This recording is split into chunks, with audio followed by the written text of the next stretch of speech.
반갑습니다. 정주원 유아교육 개론 오늘 첫날, 첫 시간 개강날입니다. 새로운 또 준비를 하시는 선생님들 희망차죠? 희망차야 되는데 다 같이 힘내면 희망차집니다.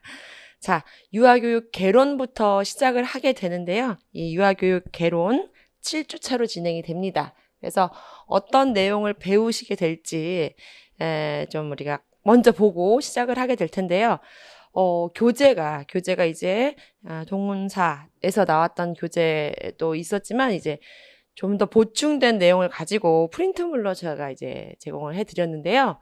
1주차 분량이 많아요. 분량이 많아서 깜짝 놀라셨을 거예요. 그런데 이제 2주차부터 그 이후로는 그렇게 분량이 많지 않습니다. 왜냐면 이유가 있어요. 지금부터 소개를 해드릴 텐데 전체 챕터도 있지만 우리가 7주 동안 이 내용을 배우게 될 텐데요. 1주가 오늘이잖아요. 그래서 오늘 유아교육 과정, 그리고 유아교육 접근법, 그리고 유아교육에 대한 구성, 이렇게 큰 내용으로는 이렇게 많은 내용을 다루게 돼요. 선생님들이 이제 학교에서 다 유아교육을 전공하고 공부를 하다 보면 해서 아시겠지만 유아교육 과정으로 한 과목, 그 다음에 개론책 맨 앞에 나오는 내용들이 다 접근법 구성 이런 것들이거든요. 그래서 어느 하나의 이론에 치우치는 게 아니라 포괄적인 내용이 포함된 그 내용이 바로 오늘 다루게 될 내용이다. 그래서 어쩔 수 없이 분량이 많을 수밖에 없습니다. 그 다음에는 발달 이론 2주차, 그리고 사상사, 놀이, 부모교육, 교사론, 복지평가 이렇게 진행이 되는데 다 선생님들 한 학기 동안 배웠던 것들이에요. 그렇죠? 한 학기 동안. 근데 이제 이거를 한 주에 우리가 몇 시간에 걸쳐서 진도를 나가게 되는데 분량이 많지는 않습니다. 선생님들의 책 한 권이지만 비록 책 한 권이지만 그 중에서도 시험에 자주 출제되는 내용이나 나올 수 있는 것들, 그런 것들만 포함을 해둔 거기 때문에 오늘처럼 이렇게 분량이 많지는 않아요. 제가 이거 미리 말씀을 드리고 시작을 하려고 합니다. 거의 2배 되는 것 같아요, 오늘 분량이. 그죠? 그래서 이제 일단 각오를 하시고. 근데 아까도 말씀드렸지만 시험에 콕 집어서 나오는 영역은 아니에요, 사실.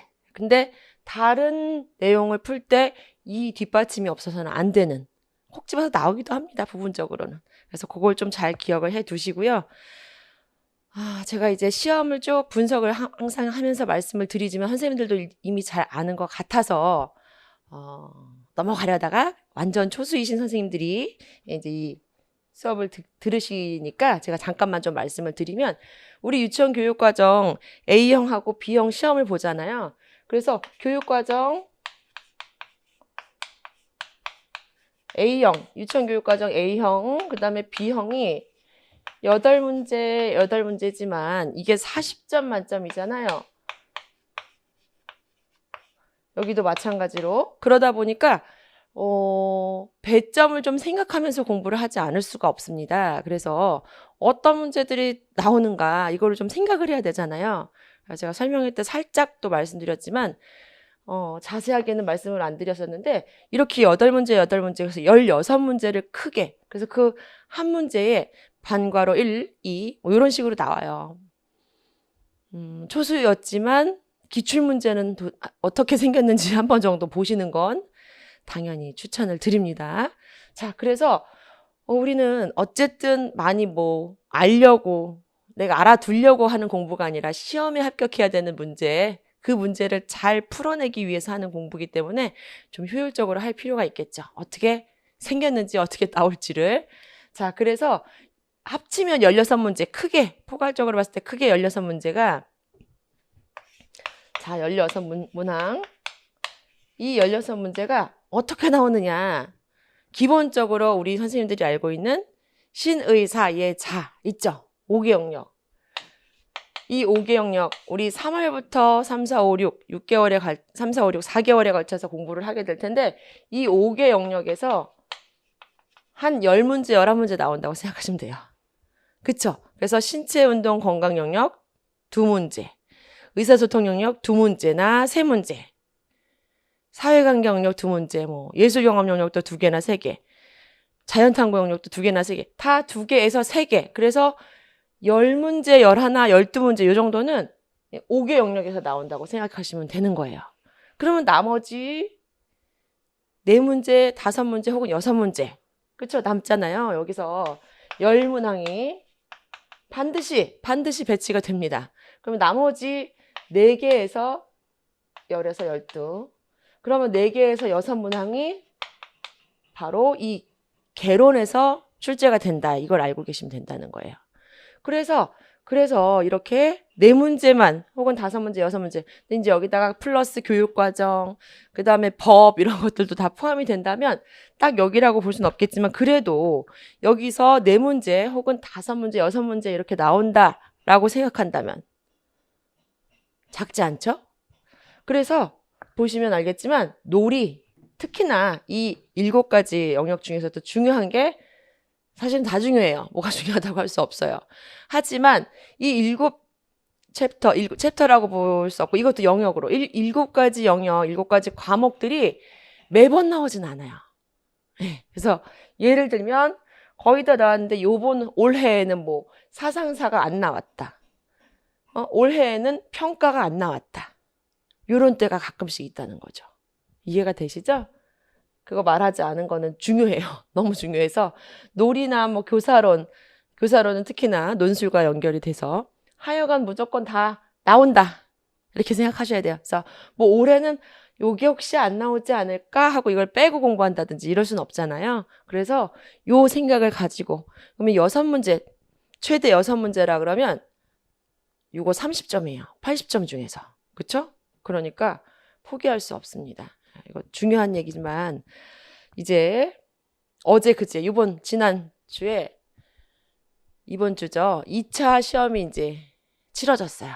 2차 시험이. 그래서 수요일에 그리고 목요일에 면접과 수업 실연을 선생님들이 치르셨는데 이게 참 아이러니해요.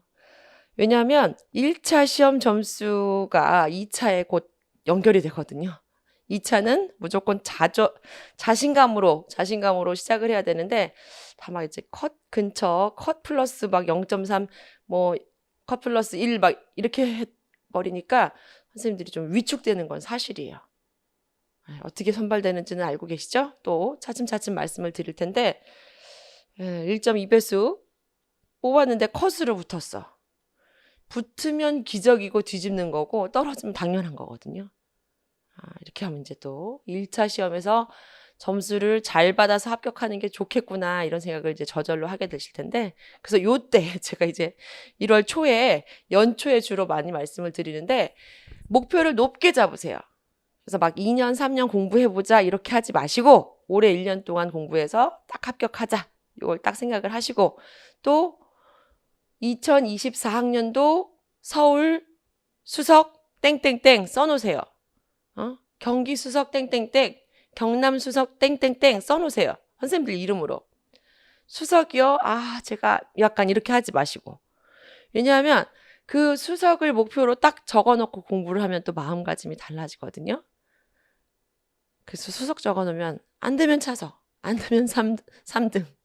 그죠? 그래서 어쨌든 목표를 높게 잡아놔도 중간중간 공부하다 보면 좀 이제 여러 가지 변수가 생기는데 처음에는 내가 올해 1년 진짜 바짝 공부해서 꼭 합격하리라 이 마음을 가지고 공부하는 게 굉장히 중요합니다. 그래서 사실은 뭐 온라인이든 오프라인이든 공부를 하시면서 저를 좀 많이 괴롭히셔도 좋아요. 그래서 이제 온라인으로 하시는 분들은 메일로 시작을 하시면 이제 메일로 하든지 밴드를 하나 만들든지 해서 선생님들한테 이제 주기적으로 계속 도움을 드릴 텐데 이제 안 나타나시는 분들은 이제 어쩔 수가 없어요. 안 나타나시는 분들은 누구나 마찬가지지만 그래서 제가 이제 제 강의를 들으시는 분들일 테니까 메일 주소를 하나를 여기다가 웜이에요.